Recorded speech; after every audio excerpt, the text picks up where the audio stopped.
Water is essential for life, whether you're growing vegetables to feed your family or you just have pretty flowers that you want to brighten your backyard. Most of us rely on municipal water systems for our homes and our gardens, thinking it to be clean and safe. But what many people don't realize is that this water is treated with a horrific cocktail of chemicals to make it potable. And those additives, along with other contaminants, could be quietly affecting the health of your soil, your plants, and even your food and you.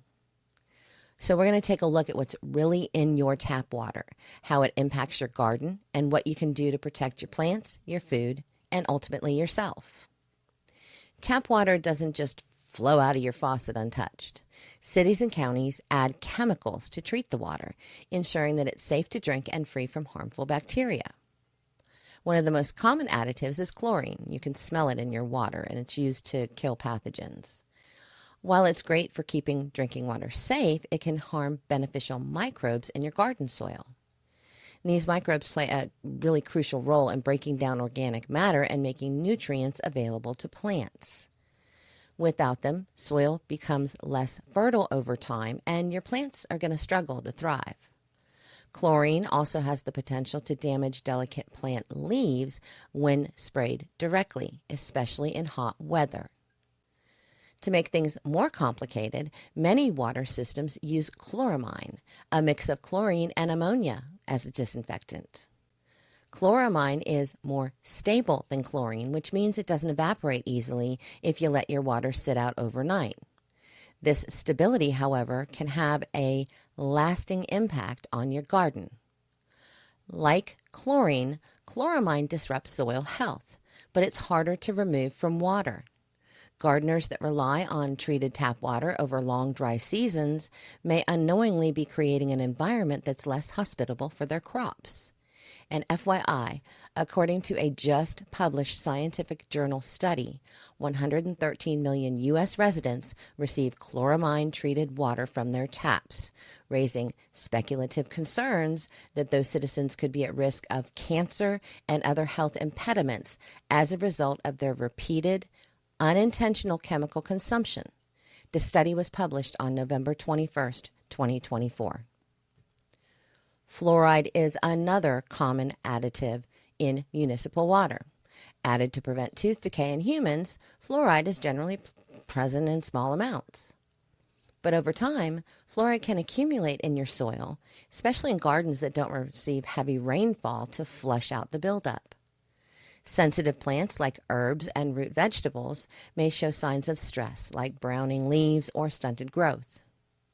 In August of 2024, a federal report linked high fluoride exposure to reduced IQs in children, raising concerns about the current levels of fluoride in city water supplies. Following this, a federal judge ruled that the Environmental Protection Agency must reassess the potential risks associated with fluoride, especially its impact on children's cognitive development. These developments have intensified debates across the country, with some communities choosing to halt water fluoridation due to its safety concerns. As an example, Yorktown, New York recently decided to stop adding fluoride to its water supply. The long-term effects of consuming food grown in fluoride or any of these other things in the soil are less well understood. And if you think that's all, consider the growing use of reclaimed or treated wastewater in municipal systems. In many cities, wastewater, also called black water, from homes and industries is treated, quote-unquote purified, and returned to the water supply. Well, this sounds like, oh, okay, that's not a bad idea. The process is not perfect, come to find out. Trace amounts of pharmaceuticals, hormones, and industrial chemicals often remain even after treatment. And here's an added bit of information a lot of you are going to find illuminating. The hormones detected in this treated black water or reclaimed water typically include trace amounts of estrogens, progesterone, and sometimes androgens. These come from human and animal waste, pharmaceutical runoff, and industrial sources. While advanced filtration systems aim to remove or reduce these, trace levels can remain in this treated water. These substances can end up in your garden soil, absorbed by plants, and ultimately make their way into your food. And while the concentrations are small, the cumulative effect of consuming them over time raises some seriously valid concerns. Another issue is heavy metals, which can leach into municipal water from aging infrastructure, like lead pipes, copper plumbing, and other outdated materials may release tiny amounts of metals into your water. These metals, even in trace amounts, can accumulate in your soil, especially if you water your garden regularly with unfiltered tap water. Plants can absorb these metals, and while the effects might not be immediately visible, they can contribute to long-term health risks for anyone that consumes the produce. Beyond the additives and the contaminants, the basic chemistry of municipal water can pose challenges for gardeners. Many water systems supply hard water, which is rich in minerals like calcium and magnesium. And while these minerals aren't inherently harmful, they can raise the pH of your soil, making it more alkaline. Most garden plants prefer slightly acidic to neutral soil, so hard water can lead to nutrient lockout, where essential nutrients like iron and phosphorus become less available to plants. Over time, this can lead to poor plant growth and reduced yields. In drought-prone areas, where gardeners may rely heavily on municipal water for irrigation during dry spells, these issues become even more pronounced. Without the cleansing effects of rainfall to flush out soil, the buildup of chemicals, minerals, and contaminants can take a toll on plant health and soil fertility. And the food grown in these conditions is probably going to carry trace amounts of the very chemicals used to treat the water, potentially impacting the health of anybody who consumes it. So what can you do?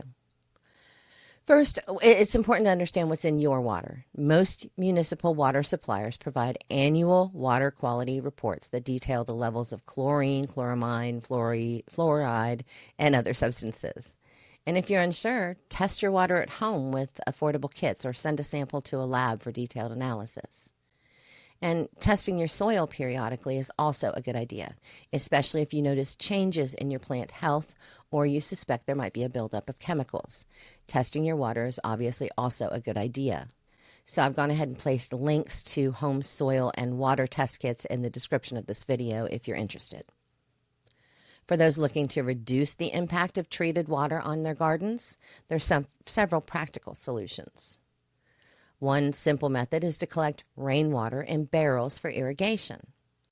Rainwater is naturally soft, it's free of additives for the most part, and it's better suited for plants.